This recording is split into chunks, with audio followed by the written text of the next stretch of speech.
Eagle Eye, coming to you again with a brand new video.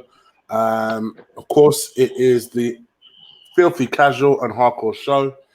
And joining me is my co-host, Ola. Say hello to the people, Ola. Well, good evening, people. Good evening. I think to start this show, someone might want to break the news to Ryan here.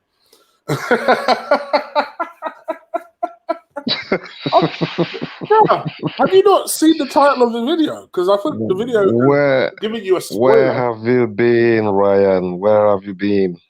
Where have you been? Yeah, someone might want to break the news to Ryan. Ryan, this is the wrong video to watch, my bro. If you've not seen the fight, let's put it that way. Stay with us. Stay with us. Stay with us. We'll spoil it for you. Stay with us. VP's in the house. Evans in the house. All right, let's get into this. 242 is wrapped up. For those of you who are wondering, like Ryan, what do you mean? It's done already? Yep, the fight was in Abu Dhabi. Abu Dhabi have a very similar time frame to us. So for me, it was pleasant just watching a UFC show, and I was still awake throughout. So that was good. That was really good. Let's just talk about the main event, shall we? Let's not even piss about here. Khabib Nurmagomedov tapped out Dustin Poirier in round 3, and yeah, this is what a performance, huh? What a performance! And you better hope that Archie doesn't come into the chat and start laughing. I've already put in the chat that I'm waiting for Archie. Oh man, what a fantastic performance! First and foremost, let me just clear that up real quick for anybody that didn't watch the last preview. I did say or tipped Poirier to win this fight, but there were circumstances that made me do it. It's not because like some other people out there wishing Khabib to lose. Yeah, that's not the reason why I tipped it. I just tipped it on the tactical and maybe certain stars aligning for Poirier. But like I said to you in the WhatsApp thing, what was I thinking? What a fight! What a fight! I mean, Khabib gave him a warning shot, maybe in the first, say, 10 seconds of the fight, because Poirier was throwing these tentative kicks. Oh, because if you notice, nothing really happened the first 15 seconds of the fight. Yeah, like but Khabib grabbed his foot just to show him. You're right. Yeah, you're right. If you keep throwing them kicks, the next time I grab you, you ain't going nowhere. Yeah, right. So he warned him. He gave him that little bit of warning, and I was saying at that point that Khabib gave him a little bit of warning there, and you could see Poirier step back a little bit. It took him a while, then he threw a couple more kicks. Mm-hmm. Like he tried a headshot and a body shot, but Khabib ate those, and then he just walked him down to the cage, man. And basically, that was all she wrote for the whole round. And you know what? Credit to Poirier on the scrambling that he did, because it takes a lot of energy to try and scramble away from someone like Khabib. Mm-hmm. But what a lot of people forget is this guy has been wrestling and grappling with grizzly bears since he was 8 years old. People seem to forget that, and people think they can prepare for his level of grappling because they go and get like a world wrestle, maybe a world-class wrestler or whatever. But what they don't understand is the power that goes with the grappling. That when this guy gets hold of you, you ain't going nowhere. And to do what he does, pinning people down, and when they try to get up, he drags them right back down. It's mentally draining. It's mentally frustrating. And shout out to Khabib tonight, and shout out to Poirier as well. Khabib had a lot of respect for Poirier, and he showed that he had a lot of respect for him. So in my eyes, him tapping out the way he did, it's not. It's there's nothing to be ashamed about. It's fucking Khabib, man. Jesus Christ, Yeah, it's Khabib. for me, I was very. I think the fight pretty much, unfortunately, played out how I thought it would, minus the tap out. Actually, I thought it would go to points, but everything else kind of played out how I expected it to. I thought Poirier looked very determined. Um, Khabib it was interesting because Khabib tried to stay outside of Dustin Poirier's range. One thing Yeah, we didn't mention in our preview, which of course was the main challenge for Khabib, was that Dustin Poirier is a southpaw, and I don't care what sport it is. If you face a left-hander in anything, good luck. That in itself presents its own challenges. So you can of see, I think course. Khabib was just trying to work out. Okay, cool. I think this guy's going to be a little bit more proficient than Connor was, who I know was the other southpaw that Khabib faced, and I think he was just trying to work out that. And then, like you said, and Dustin threw a kick, and then Khabib said, "All right, cool, do that shit again. You watch what happens." And then he pinned him to the. And literally, I think it was in the first minute and a half. I was like, "Bruh, don't get tapped out this soon. Don't get tapped out this soon." Because Khabib was just maneuvering him. And like you said, I thought Dustin did extremely well in that first round. In fact, I voice noted you and I said, "All right, Yeah, maybe that's the worst it can get for Dustin. If he now keeps it standing, maybe if he weathers the storm, he might get an opportunity to just start lighting him up." yeah. And I think it was round 2. Second Halfway round through came round 2, in. this motherfucker started lighting him up. I was like, "Oh shit! Oh First minute shit!" of the fucking second round, man. I Yeah. was fucking like, oh, get I him, was like, Dustin. "Oh shit! Okay." I'm about to laugh at Archie now. Get him, Dustin. Get him. But then he just gassed out. He gassed out, It which got out, man.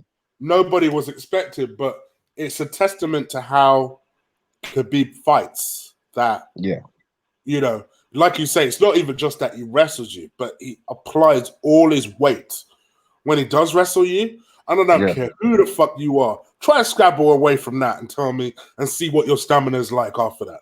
It's just horrendous. So you can see just gassed out, and then as soon as he gassed out, Khabib is very clever. Hit him with a 1-2, quickly changed levels on him, and then just the trips and the inside trips. I thought it was beautiful. Oh, beautiful, The work was beautiful, beautiful. beautiful. It was beautiful.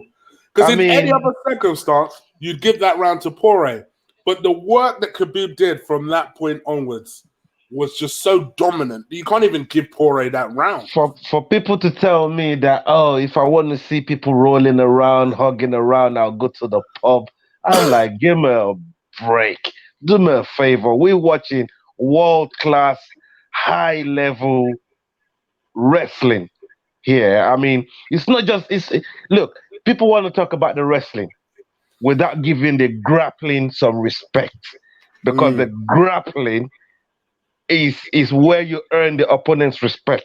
Because what you do with the grappling is the wrestling afterwards. But you gotta grapple a man and make him know that when I get hold of you, there's no way out for you. It don't matter what you do. It don't matter what your attempts are. It don't matter how. And this is what DC loves to do as well. Lean the weight. He just it's like a wet towel. He just wet blanket. He's just on you. You know what I mean? Relentless. He just stays on you until you can't take no more. And for the way Khabib. Guess who's here? Guess who's here?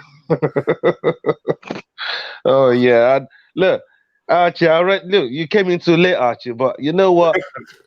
I hold my hands up, yeah. But like I said, yeah, it's not like I was wishing. I wasn't wishing Khabib to lose.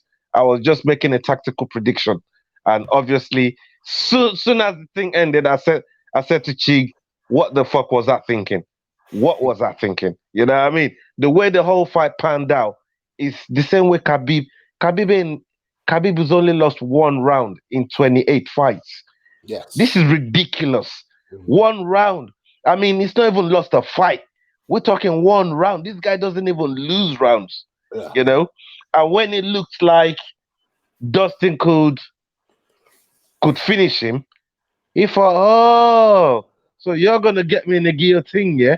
And the way Khabib, let's give some respect to Khabib because that guillotine is Poirier's fucking bread and butter.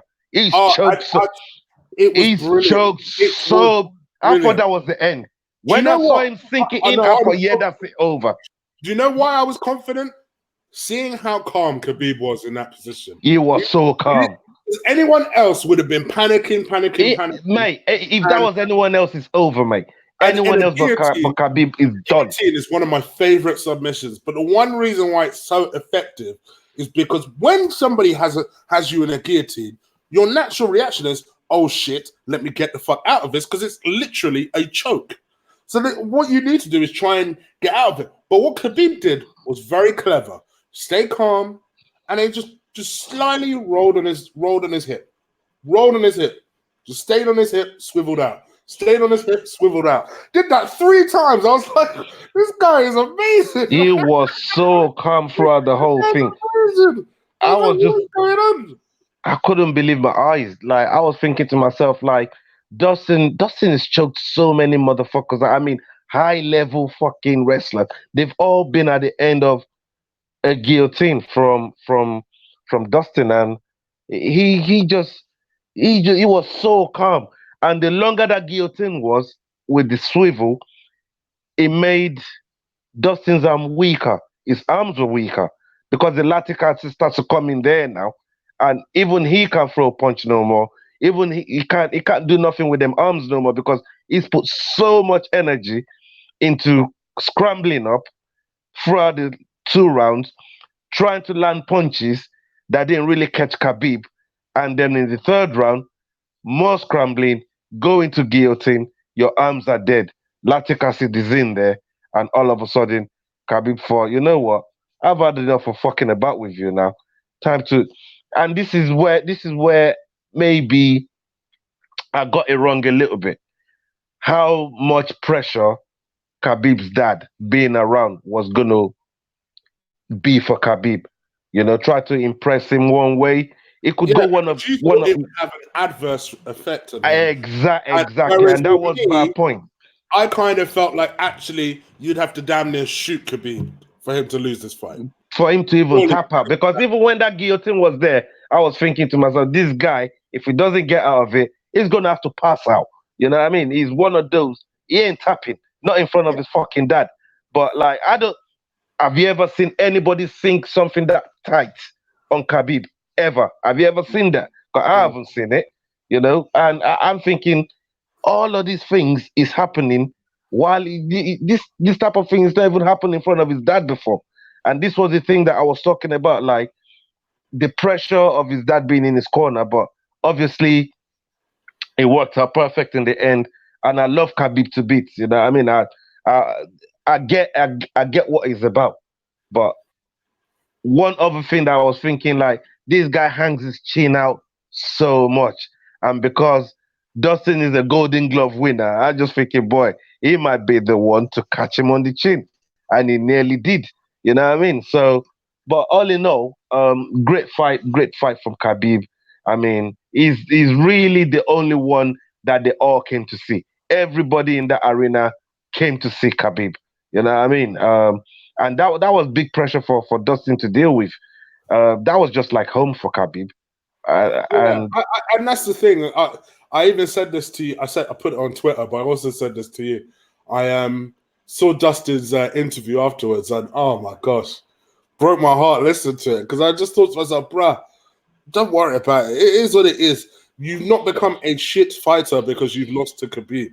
You know, it's a different caliber of fighters. As simple as that. You know, sometimes there are just elite people in the sport. Khabib is one of them. It's as simple as that. And someone said in the chat earlier on, I'm not sure who it was, forgive me, but they said Khabib makes great fighters look weak. And this is the whole point. You know, he makes exquisite fight. I mean, Khabib ragdolls DC in sparring. That was Archie. Yes, Archie. I mean, you know, Khabib ragdolls DC in sparring. Go and watch Anatomy of a Fighter and watch what Khabib does. They have this basketball game that they play, yeah, right? And this basketball game, it's not really a basketball game. It's a bloody rugby challenge fucking when you go to dunk a ball, these people are sparing man down. I'm paid. Yo, is crazy, bro. When you see what they actually do, this is in Dagestan. Yeah. Them motherfuckers are hard, man. I swear Of to God, course, man. they're different caliber They, of people. these motherfuckers are hard. Dagestanis, just that region generally. Let me not pick out people and forget people. That whole region, that USSR region, let's call it that. Yeah. Don't fuck with any of these people. They ain't to be fucked with. And I also learned a very interesting fact about Khabib today.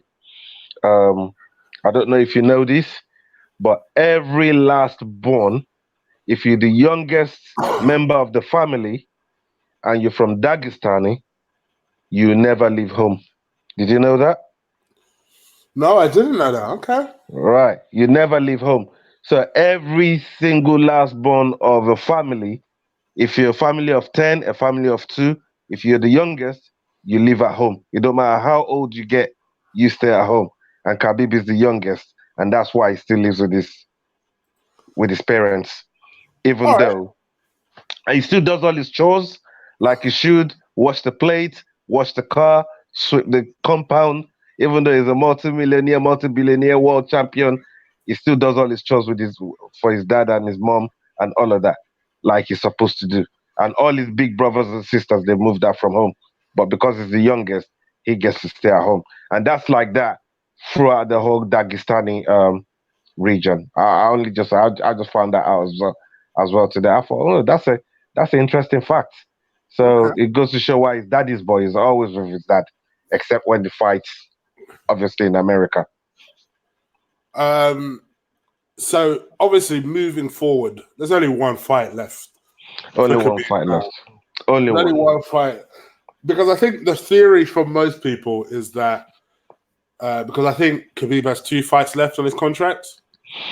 One of them is obviously Tony Ferguson. That's the fight everybody wants to see. You know? And then the dream one for him is the GSP one. Yeah, that's not going to happen.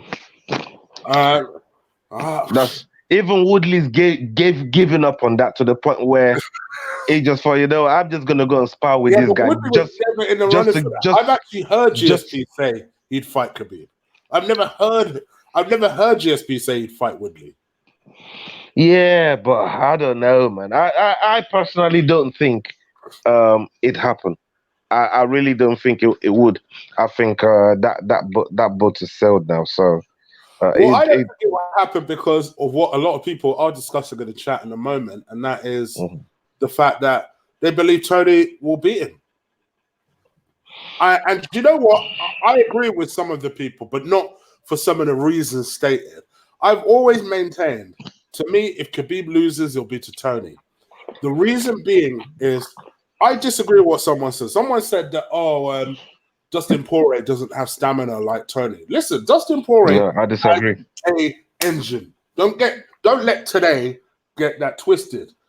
Did you see what Dustin Poirier did to fucking Max Holloway? There's nobody with better engine than Max. That's the hardcore guy. What? That's the hardcore guy saying that. But here's the thing that I will say: Ferguson is a different specimen. Not only that, this motherfucker is the type of person that he doesn't need to scramble to get up. He'll happily roll around with you on the ground. He'll happily do his thing on his back. So for that reason, Ferguson is not going to get tired trying to get up. Actually, he'll be comfortable sat there working, giving you them elbows, punching you in the face, doing all the things he needs to do. So that's the one thing I would say that presents Khabib a challenge. Because when he pins people to the ground, he normally needs time to try and maneuver their feet into the perfect position and then maneuver their arms into the perfect position. Ferguson ain't waiting for you to do that shit. This motherfucker's going to be like, pow. Have you seen Khabib's face in the last maybe 4 fights? Like Yeah. he don't even take no damage in his face. The only person that I feel can give Khabib any kind of damage on his face is Tony, and that's working off his back. It's a That's working off different his back. species. It is different. It's It- just, I honestly, I still don't know. I keep changing my mind on who would win that fight. I keep changing my mind. But it's Yeah, the fight no. I'm done. I think this is the only fight where I've said Khabib ain't even gonna. You know, what I mean? I'm done doing that now. You know what I mean? I'm done.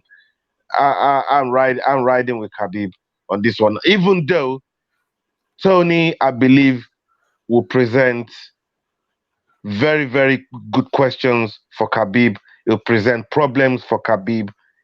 The fight is going to be closer than what people's going to give it a chance for. Yeah. But the one thing that everybody, every pro fighter that's felt Khabib, even the heavyweights, I'm on about people like Ken Velasquez and DC, even the heavyweights, they say when this guy grabs hold of you, it's a different grip. It's almost like the Arsenal knock. When they knock, it's a different knock. When this guy gets hold of you, it's a different grip. You know what I mean? It's and it explains a little bit of why it's called the eagle.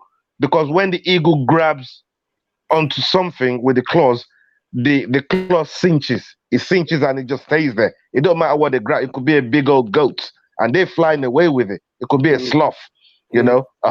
Go and check out harpy eagles and golden eagles. They pick up big animal and they just fly away with it. And that could explain why it's actually called the eagle, because when it claws into something, when it grabs hold of you, that's it. It's done. You ain't getting away. For me, it's more like a python, because the more you try and wriggle, the worse that shit becomes. So try and do that to a python and see what happens. I think we leave that to Olenek. I think we leave that name to Olenek. Olenek has got that still, you know what I mean? Him and his Ezekiel choke. We leave that one there to Olenek, man. You know what I mean? My guy Olenek. He's a bad motherfucker. Just wrapping this particular fight up, I thought it was just a largely impressive performance from Khabib. Completely understand that he wants a couple of days just to chill before thinking about his next opponent. He has to give us this Ferguson fight. But like you said, for him to go down as one of the GOATs, I don't know, I think he's there. But I think for him to really be considered as one of the GOATs, he must fight Tony Ferguson. Because there is not one single person in that company that deserves a title shot more than Ferguson. Absolutely. I don't care if you're the biggest Khabib fan, even you've got to accept that. Absolutely. So I think for him, that has to be unequivocally the fight he takes. If I was him, I wouldn't take it in December, but he was the one that was talking this, I want to fight in September, fight in December shit. So if that's still the plan, then that end of the year card is going to be an amazing card, especially given our conversation earlier. What I'd like to really see, if Khabib can get past this question that could potentially happen with Tony Ferguson. And someone said in the chat way earlier on, and they said, I think it's Evan. Evan, shout out to you, Evan. He said, Tony Ferguson and Khabib fight is cursed. It never happened. They've tried to make it so many times, but some fuckeries keep happening with it. You know, so always happens with it. So kind of madness keep happening with it. So we might not even see that fight. But if there's anyone that deserves it, for me, if Khabib can answer that question, Khabib has got to move up a weight. He's got to move up a division. He's got to go to welterweight. He has to go to 170. He has to. If he beats Ferguson, you think? If he gets past Ferguson, because there's no one else in lightweight division for him. And he can just about make weight for fucking 155 anyways. He always struggles to make weight. That's one of the fucking problems he's had. So, you know what? What's the point staying at 155, go to 170, put your weight on, and go and fucking dominate some other motherfuckers up in there? I wouldn't mind. I would quite like to see. I'm quite like to see Sorry, I could hear Sorry, I myself. could hear myself. Yeah, I'd quite like to see Khabib Khabib versus Askren. If Askren could sort the shit out. Yeah, well, I mean, I mean, it'd be interesting. It'd be interesting, man. I mean, well, you know what? I don't want to put too much on Askren at the moment, man. Because and he's my guy. He's my guy. I try to protect him, man, because I'm not sure if he's recovered from what must be done to him, man. Like, must be that sent to another orbit, mate. You know, I think he's still concussed, man. Cause it's not even been tweeting a whole lot. You know what I mean? Like Askren has been so quiet, man. It's unreal. Like this guy has been quiet. His social media has gone like crickets. It's crazy. But because he's been talking the world of shit to game on. Now kind of like when he got that abuse, it's almost deserved, dare I say. So, but I would love to see the fight. Yeah, and you know what? Saying that real quick, let's move real quick to Barboza Felder. Something I got right, by the way. Looking at that fight, I mean, the first couple of rounds was so close. It was so close to call because both of them brought it. And we knew this was going to be the way this fight was going to go on. Because if anybody knows Felder, he's got the Irish spirit in him. This guy never gives up. He always comes forward. He bites down on the gum shell and he keeps coming forward. And he can eat punches as well. He's got a great chin on him. But Barboza came with his back spinning kicks, back spinning elbows, back spinning fists. Felder ate them all. But now, second round, Felder was working off his back, reminiscing of Tony Ferguson. And this big gash, he just opened up Barboza, opened them up, and I thought, oh shit, he's trying to wipe his eyes now, and because when fighters start to bleed, the first thing is, oh shit, I'm caught.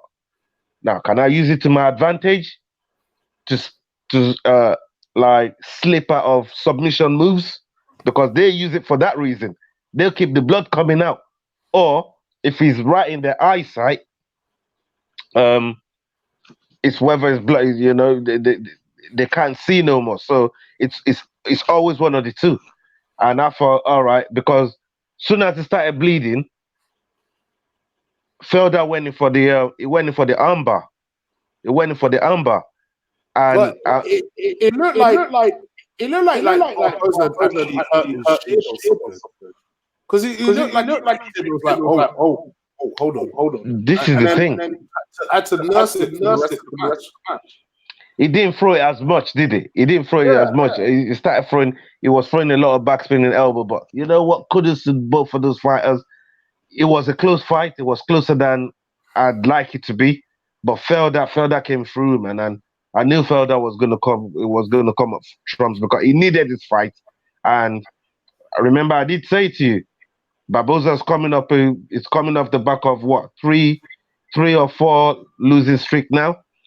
Is Dana's going to start looking to have a word with him. Dana's going to. It brings a good fight. That's a good thing.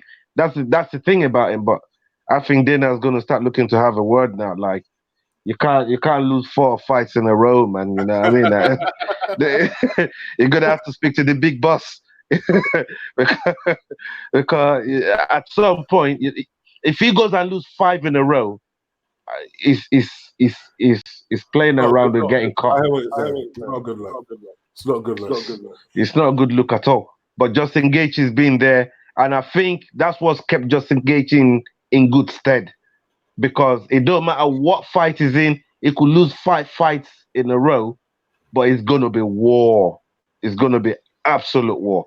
And Barboza brings an element of that. I think the only other fight that I saw Barboza was really overwhelmed was the Khabib fight. And Khabib just kept him there, pounded on him, and cussed him while he was pounding on him, talking away to him while he was pounding on him until he couldn't take no more.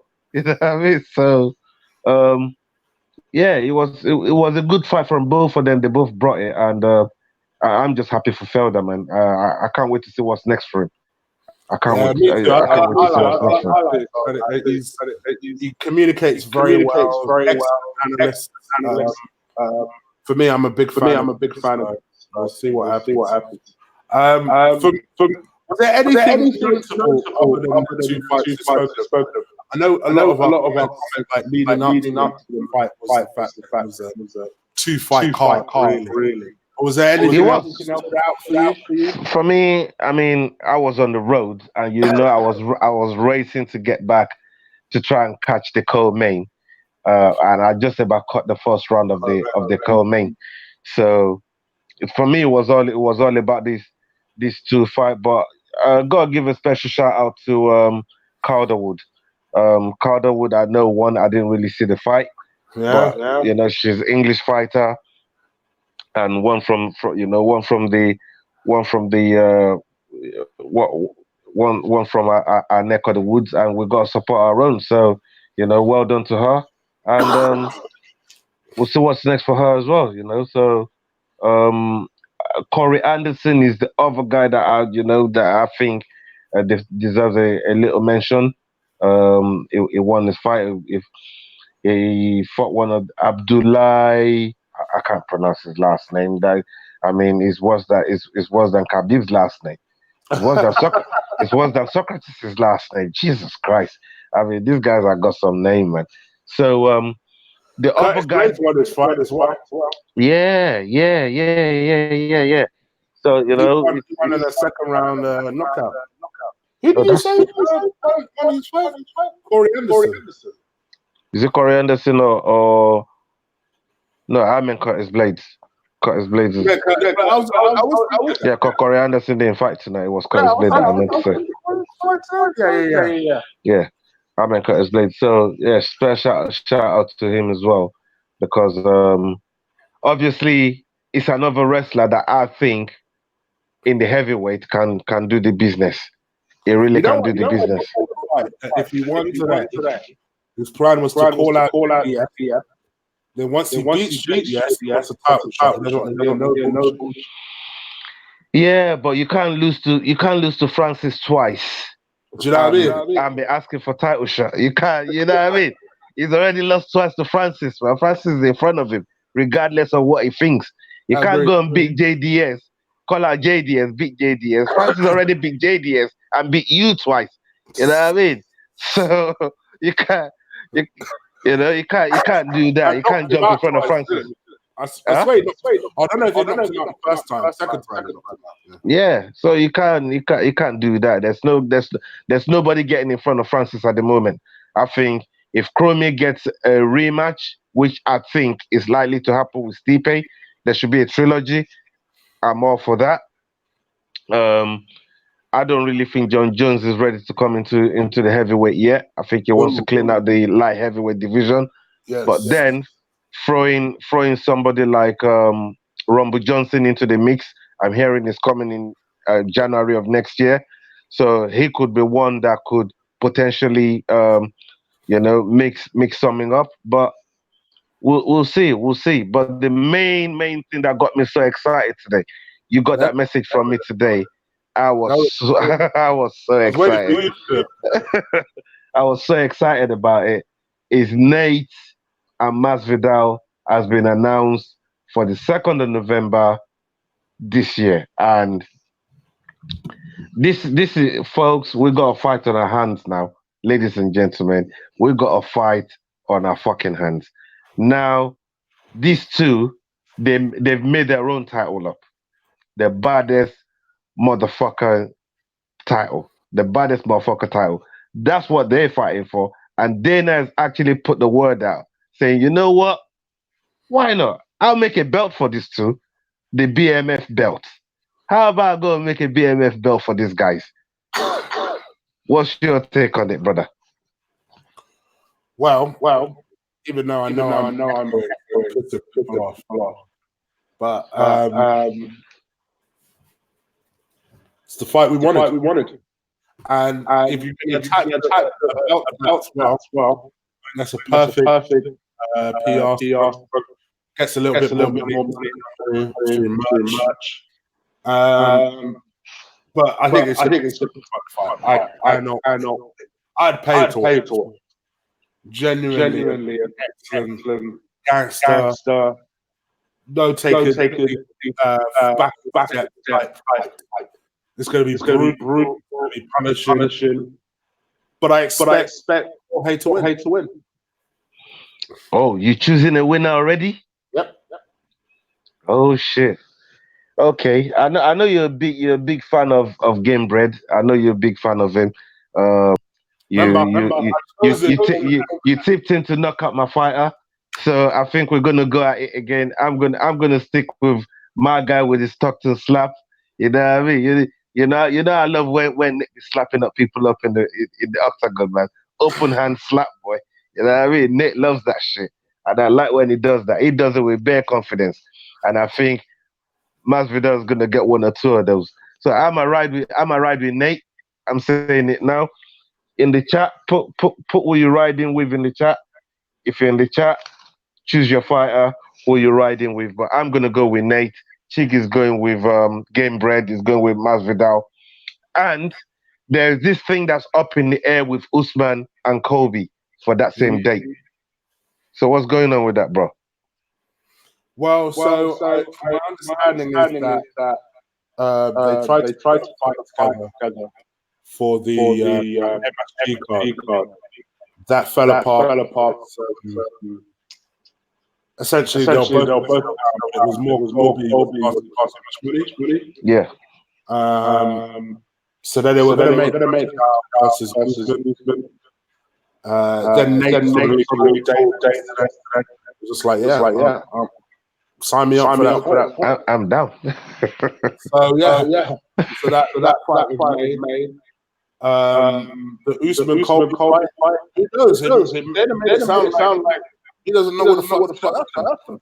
So that's a little bit of a worry. Colby, I don't know what it's about for. If you're fighting for the title, bro, just get the money, get the title first, then go and get it. To be like, oh, you're not paying me. You're the title challenger. Tell yourself about being the champion. You're not actually the champion.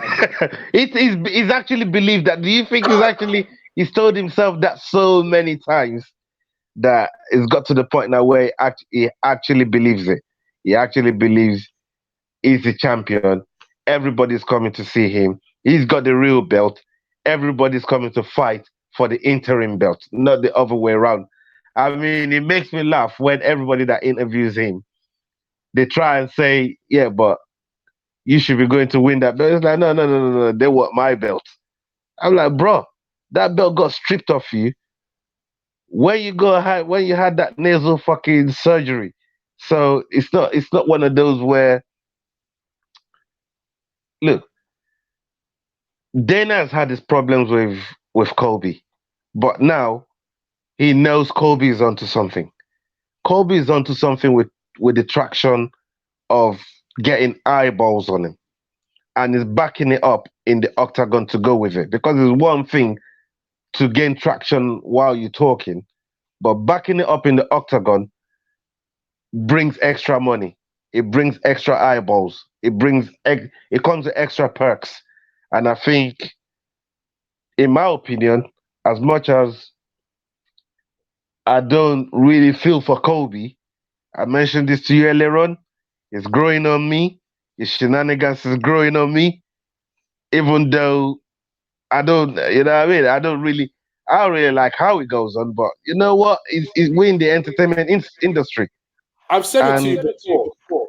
I don't think but for whatever reason, he decided, you know what? This is the gimmick I'm going to run with. This is the one that's got me attention. So I'm going to go with it. It's not the way I would do things, but power to him. You can't deny something is working. So it's what it is. Fair play to him, man. It's a fight that we're looking forward to. But first, we got that stop in Australia. We got a stop in Australia for the big one, and that's Israel and Robert Whittaker. That's the next big fight. So I'd assume at some point just before, well, a fight week, we will be doing a preview for this. Of course. So what we normally do, as you can tell, you see our back at the moment. We cover the main fight, but we might give our thoughts of our fight night. So just as we sign off here, I'm going to get Ola predictions for the fight night for 4-2-4-3. So bear with me. Good luck. It was one fight. Cheers, everyone. Cerrone versus Cerrone Gaethje. Jesus, that could go anywhere. That's good. That's gonna be a vicious fight, man. God damn. I'm gonna go with Cerrone. I'm gonna go with Cerrone because the Cerrone that had danger. All right, he's lost one fight, but I think he's gonna want to come back. So I'll go with Cerrone. It's so close, but just slightly give the edge to Cerrone. It's funny that potentially they have very styles. Both are wrestlers. Both like to stand in the middle and crack. I also Cerrone. Yeah, both can soak up punishment as well. Both of them can take punishment. Yeah, that's why it's so close. Really good. I just think Cerrone's a little bit more polished technique. So yeah, but that just engages wildness, though, man. His wildness is like it's so unpredictable. This fight could go anywhere. I agree. But we'll go with Cerrone. Next fight night, 22nd of September. Rodriguez versus Stevens.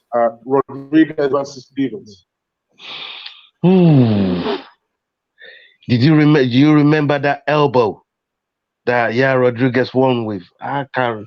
Who did he knock out with that elbow there? Zombie. Oh yeah, Korean Zombie. To me, that's one of the baddest finishes I've seen in a long time. I love that guy. But you say that he was losing that fight. It was. But he's got the ability to just change levels and come up with some crazy shit. But having said all of that, Jeremy Stevens can turn your lights off in an instant. In a fucking instant, it really could be over. And it's coming off the back of a loss as well. So,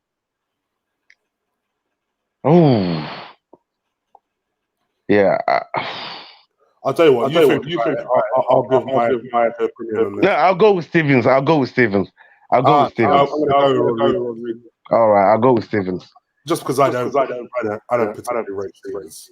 Yeah, it was one fight away from a title fight. It was one fight away from the title fight. It's just about 80 fights. I don't rate. I don't. That's because of his fighting style. But I think it was to me, it was one fight away from a title fight until he fought Aldo, and Aldo knocked him out. And when Aldo knocked him out, that was the beginning of the end for him. But I think it's trying to mount up because it was going to get in there with the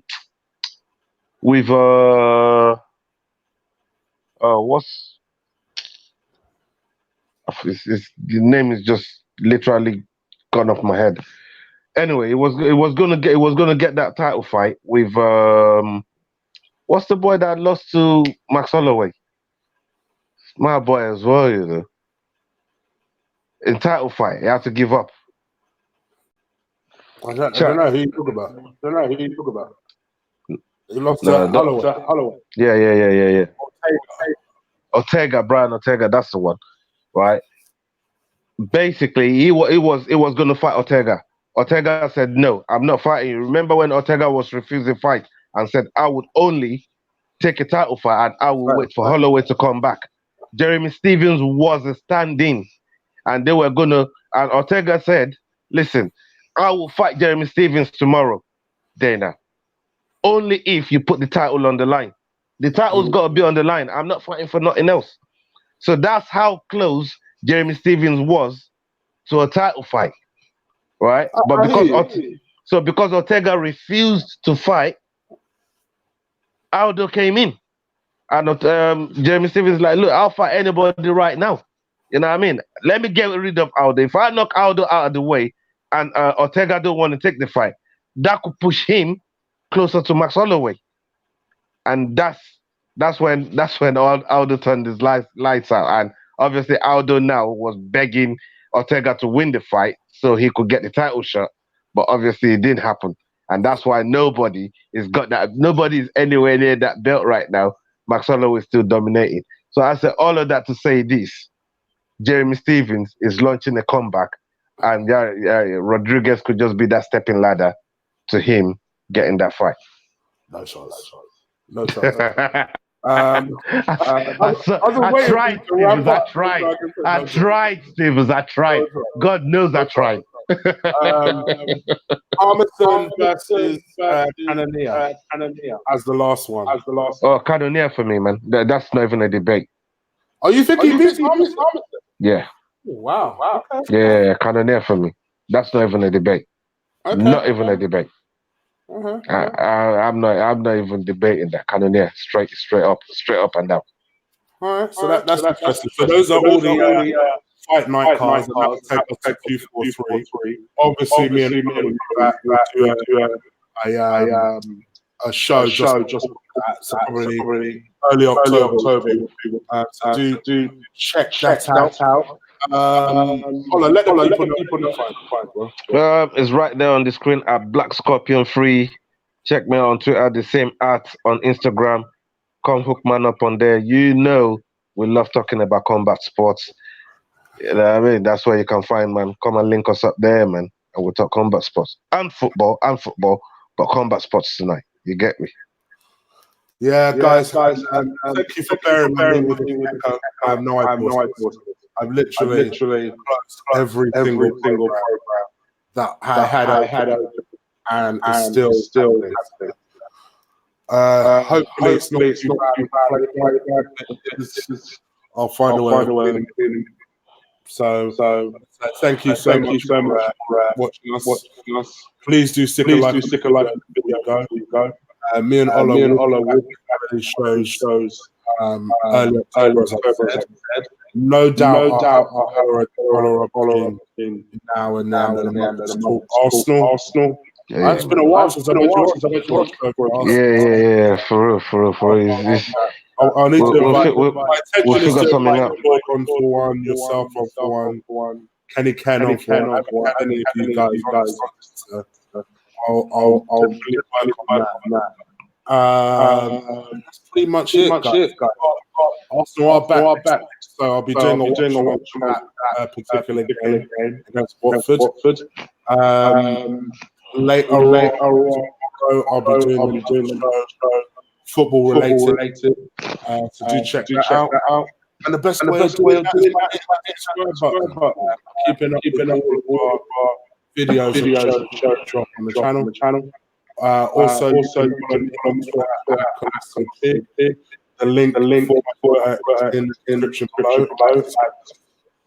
But three Guna underscore I trying to focus building that. So get my numbers. That'd be fantastic. All right. Pretty much it, guys. We're out of here. Take care. Salute.